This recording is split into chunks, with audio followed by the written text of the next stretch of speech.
PandaPipes ist ein Softwarepaket zur Simulation von Rohrnetzen. Doch erinnert ihr euch noch an die anderen Netze, die wir im letzten Video besprochen haben?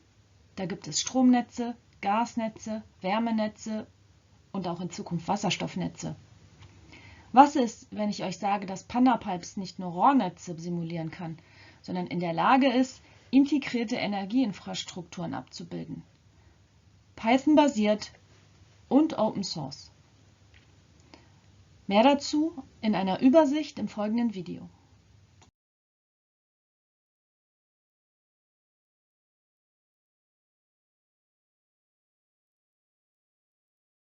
Warum man nun alle Energienetzarten mit einem ähnlichen Ansatz betrachten kann, können wir uns klar machen, wenn wir uns die Infrastrukturen mal genauer betrachten. Hier sehen wir eine Abbildung einer Kleinstadt erstellt mit OpenStreetMap-Daten. Man sieht die Häuser in Form von Quadraten, verbunden mit Straßen. Mit diesen Daten haben wir mit dem Tool Dave eine Stromnetztopologie erstellt. Wir sehen, das Stromverteilnetz ist hier in roten Linien und schwarzen Punkten dargestellt. Die roten Linien folgen häufig den Straßen und Wegen in einer Stadt. Und man weiß, dass zumindest in Deutschland jedes Haus einen Verknüpfungspunkt mit dem Stromnetz hat. Die schwarzen Punkte sind die Knoten. Sie stellen Erzeuger- oder Speichereinheiten dar, aber auch Verzweigungen im Energienetz. Die Linien sind Kabel, könnten aber natürlich auch Rohre darstellen, wenn es sich um ein Gas- oder Wärmenetz handelt. Ihr seht also, in dieser Darstellung unterscheiden sich die Netzarten noch nicht so großartig. Und auf dieser Gemeinsamkeit bauen wir PandaPipes und PandaPower auf. Das mag ja für städtische Infrastrukturen gelten, sagt ihr, aber andere Energienetze sehen doch ganz anders aus. Ein Blick auf das deutsche Gashochdrucknetz zeigt uns aber, trotz anderer Geometrien, wieder Linien und Punkte, also Kanten und Knoten. Nun sind die etwas unregelmäßiger, da die Verbindungen und Rohre quer durch das Land verlaufen können, aber es sind doch eindeutig wieder Kanten und Knoten. Dieser Datensatz stammt übrigens wieder aus unserem Dave-Tool, wurde einmal aber ursprünglich von den SciGrid-Leuten erstellt. Wenn ihr mehr über SciGrid oder SciGrid Gas wissen wollt, dann klickt doch mal hier auf den Link. Die Analogien sollten jetzt soweit klar sein. Also starten wir mal direkt rein ins Vergnügen. Zunächst mit der Stromnetzsimulation mit PandaPower. Um zu verstehen, wie man Energienetz berechnen kann, gehen wir zurück auf die Grundlagen der Physik. Das mache ich sehr gerne, denn ich bin Physikerin und ich gehe den Dingen gerne auf den Grund. Die beiden Kirchhoffschen Gesetze sind eigentlich schnell hingeschrieben. Im ersten Kirchhoffschen Gesetz muss die Summe aller Ströme I immer gleich 0 sein und im zweiten Kirchhoffschen Gesetz muss die Summe aller Spannungen U immer gleich 0 sein. Ups, das ging ein bisschen zu schnell. Welche Ströme, welche Spannungen? Okay. Nun nochmal langsamer an einem kleinen Beispiel. Zunächst bauen wir uns einen Stromkreis auf. Mit einer Spannungsquelle, einem Stromfluss und 3 parallel geschalteten Widerständen. In diesem Stromkreis gilt nun, die Summe aller Ströme I ist gleich 0.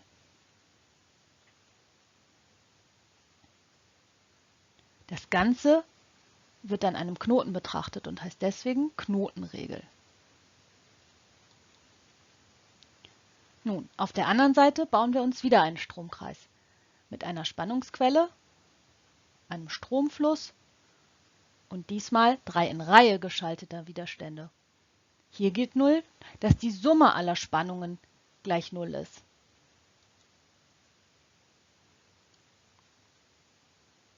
Das Ganze heißt Maschenregel, weil dieses Ding hier als Masche bezeichnet wird. Das sah ja nun noch recht übersichtlich aus. Aber wir haben es ja nicht mit einem kleinen Stromkreis zu tun, sondern mit einem riesigen Stromnetz. Das heißt, die Kirchhoffschen Gesetze müssen nun auf alle Knoten und wenn da sind auch Maschen angewendet werden. Das Ganze übernimmt nun PandaPower für uns. Für die Stromnetzsimulation benötigen wir als erstes eine Python-Umgebung. Da kann ich zum Beispiel Anaconda empfehlen, aber viele nehmen einfach auch PyCharm. Mehr Informationen gibt es hier unter den Links. Dort importieren wir jetzt als erstes PandaPower als Paket. Und damit erstellen wir ein erstes leeres Netzmodell, Create Empty Network. Hier mal dargestellt als so einen weißen Kasten.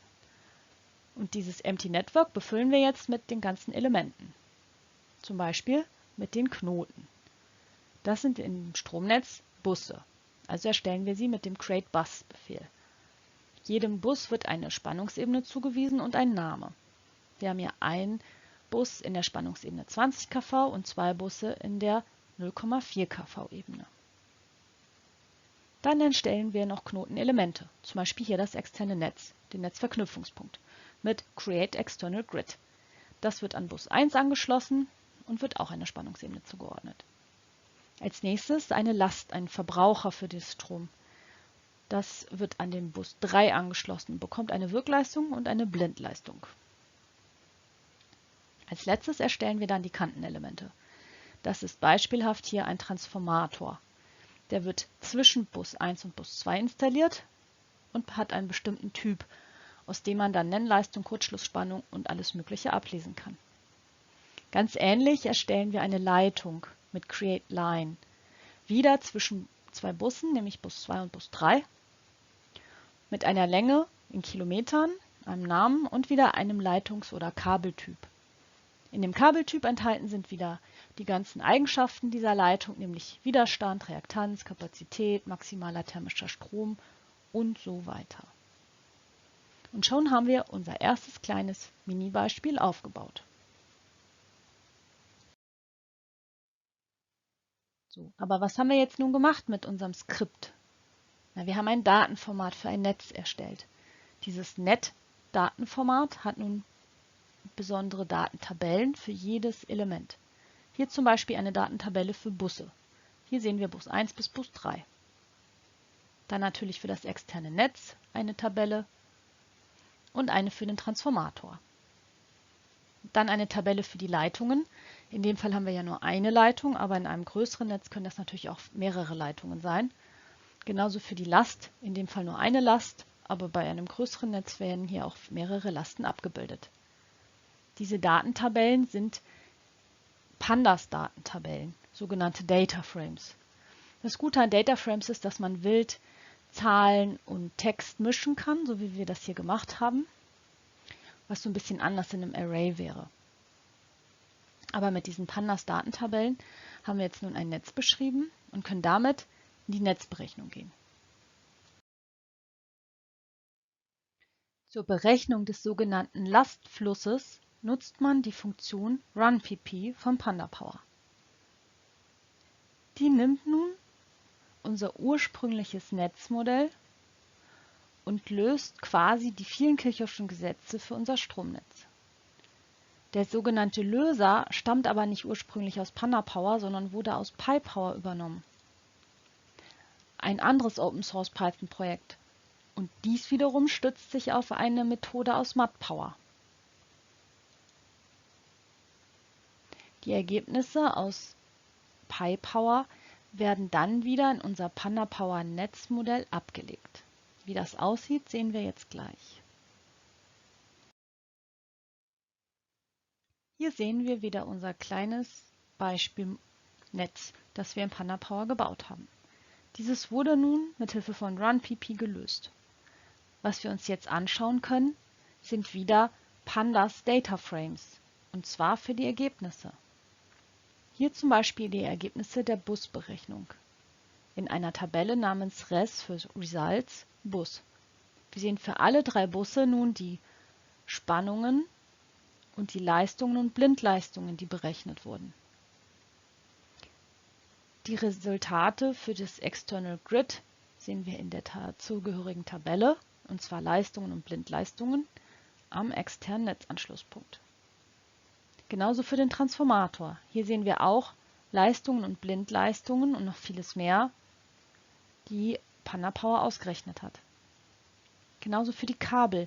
Wieder Leistung, Blindleistung und noch einiges mehr für jede einzelne Leitung.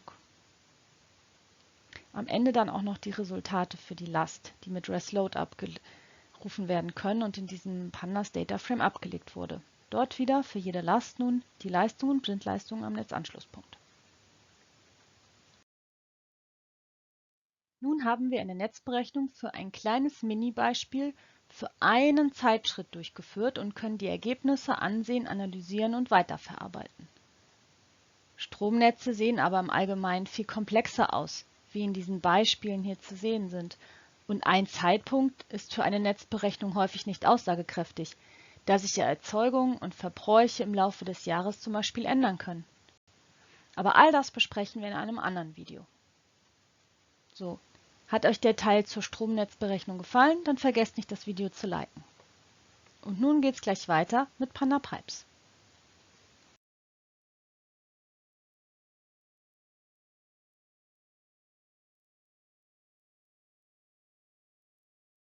Meine grundlegende Idee für Panda Pipes war nun, durch Analogien und Wissen aus der elektrischen Netzberechnung eine hydraulische Netzberechnung abzuleiten. Dazu nutzen wir die hydraulische Analogie. Zur Veranschaulichung wieder ein kleines Beispiel. Wir betrachten einen elektrischen Kreis und einen hydraulischen Kreis. Beide Kreise haben eine Quelle.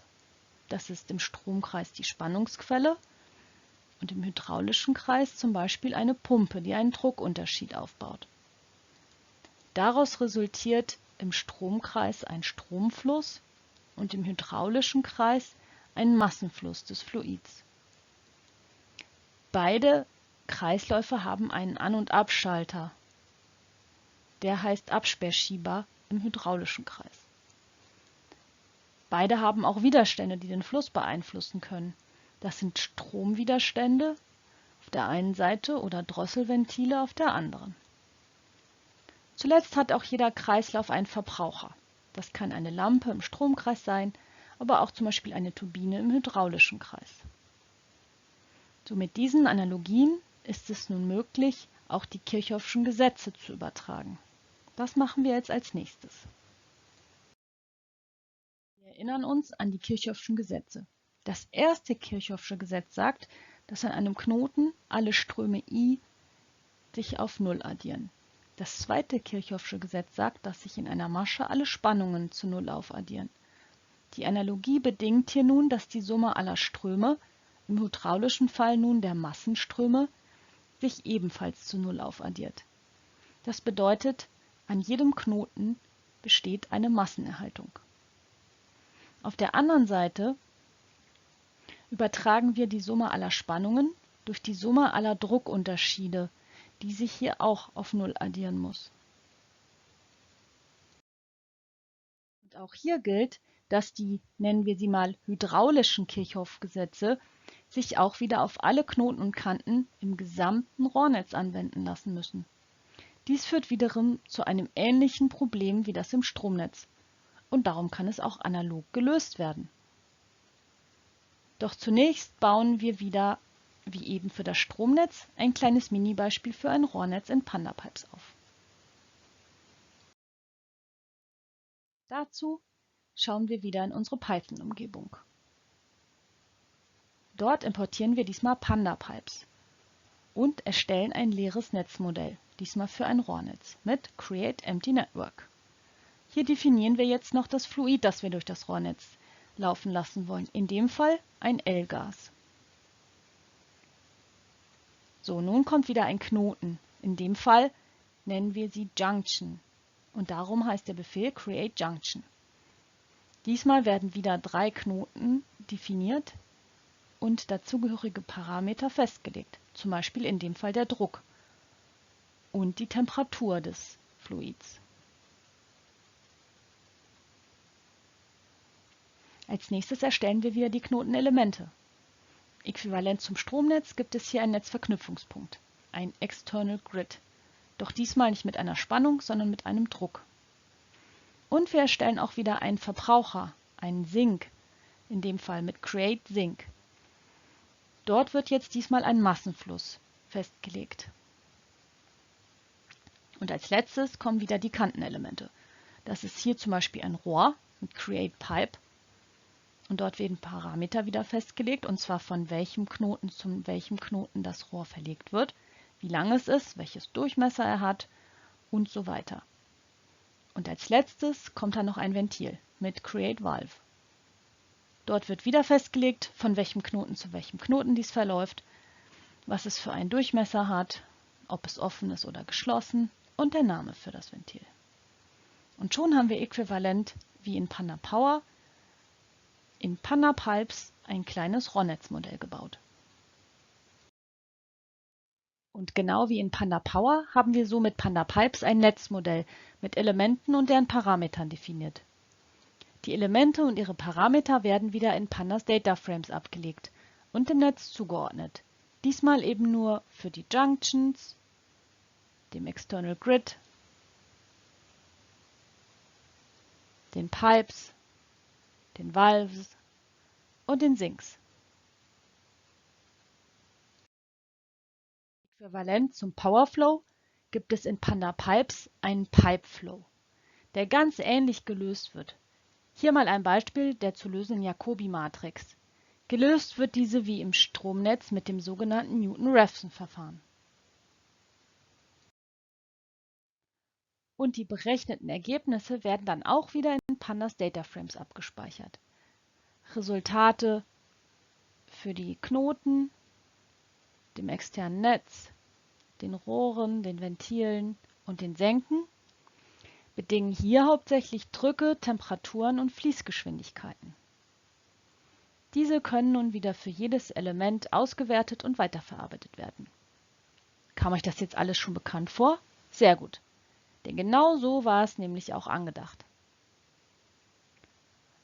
Auch hier gilt wieder, dass natürlich echte Rohrnetze viel komplexer sind und dass wir hier nur einen Zeitschritt betrachtet haben.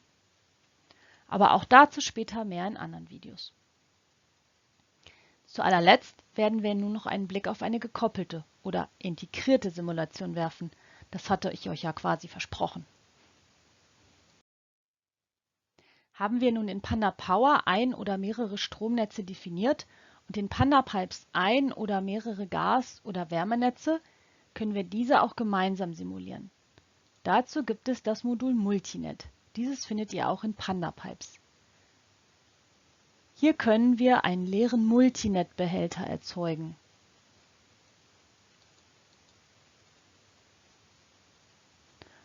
Dort könnt ihr dann verschiedene Netze hinzufügen und so ein Konstrukt generieren, das verschiedene Netzarten kennt, simuliert und sogar physikalisch, zum Beispiel durch Power-to-Gas oder Power-to-Heat-Anlagen, koppelt.